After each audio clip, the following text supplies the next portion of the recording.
BPCL Cochin റിഫൈനറിക്കകത്തെ high tension ലൈനിൽ കഴിഞ്ഞ ദിവസമുണ്ടായ തീപിടുത്തത്തിൽ പുക ശ്വസിച്ചവർ ഇപ്പോഴും ചികിത്സയിലാണ്.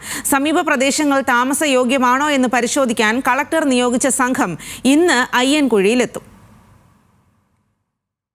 അമ്പലമുകളിലെ BPCLിൽ ഉണ്ടായ ദുരന്തത്തെ തുടർന്ന് അയ്യൻകുഴി നിവാസികളെല്ലാവരും താമസിക്കുന്നത് ചോറ്റാനിക്കരയിലുള്ള ഒരു ടൂറിസ്റ്റ് ഹോമിലാണ്.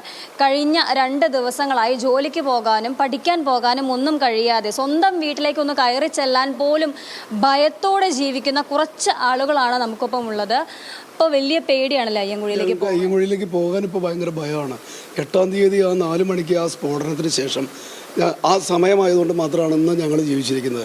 അതൊരു ഞങ്ങൾ ഊണ് കഴിഞ്ഞിട്ട് ഒരു 10 മണിയോ 9 മണിയോ ശേഷമായിരുന്നെങ്കിൽ ഇന്ന് ഞങ്ങൾ ആരും തന്നെ ഈ ഭൂമുഖത്ത് ഉണ്ടാവില്ല. അങ്ങനത്തെ ഒരു വലിയ ദുരന്തമാണ് അയ്യൻകുഴിയിൽ ഉണ്ടായിട്ടുള്ളത്. ഒരാൾക്ക് ഇന്ന് രാവിലെ ഇവിടെ നിന്ന് പോയിട്ട് ജോലിക്ക് പോകേണ്ട ആവശ്യത്തിനായിട്ട് വീട് വരെ ചെന്ന് ജസ്റ്റ് വേണ്ട സാധനം എടുക്കാൻ വേണ്ടി ചെല്ലുകയല്ല, അവിടെ തലക്കറങ്ങി വീഴുന്ന ഒരു സ്ഥിതിവിശേഷം ഉണ്ടായി.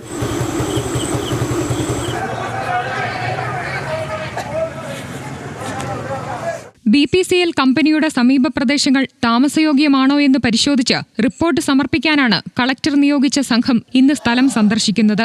മലിനീകരണ നിയന്ത്രണ ബോർഡ് എഞ്ചിനീയർ, ഗ്രാമപഞ്ചായത്ത് health inspector, village officer, company പ്രതിനിധികൾ എന്നിവരടങ്ങിയ സമിതിയാണ് ഇന്നെത്തുന്നത്. പരിശോധനയ്ക്കായി സമിതി എത്തുമെങ്കിലും പ്രദേശവാസികളുടെ ആശങ്കയ്ക്ക് അറുതിയില്ല.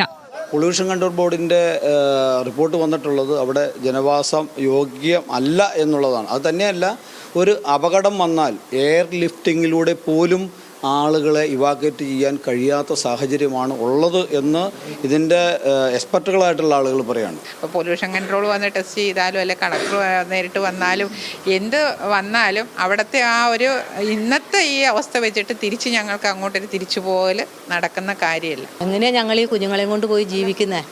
ഞങ്ങൾക്കപ്പോൾ എന്താണേലും ഇവിടെ നിന്ന് ഞങ്ങൾ പോവുകയാണെങ്കിൽ ഒന്നെങ്കിൽ ഗേറ്റിൻ്റെ മുമ്പിലായിരിക്കും ഞങ്ങൾക്ക് ഇതിനൊരു പരിഹാരം ഉണ്ടായി കിട്ടുള്ളൂ. ഞങ്ങൾ ഇനി വീട്ടിലേക്ക് പോകുന്നില്ല എന്നാണ് തീരുമാനിച്ചു വെച്ചിരിക്കുന്നത്. സമിതി അംഗങ്ങൾ വീടുകൾ സന്ദർശിച്ച് 2 ദിവസത്തിനകം റിപ്പോർട്ട് സമർപ്പിക്കണം. കമ്പനിയുടെ ദുരന്ത നിവാരണ രൂപരേഖ പരിശോധിച്ച് ആവശ്യമെങ്കിൽ മാറ്റങ്ങൾ വരുത്തി ഒരാഴ്ചയ്ക്കകം സമർപ്പിക്കാനാണ് നിർദ്ദേശം. ന്യൂസ് മലയാളം, കൊച്ചി.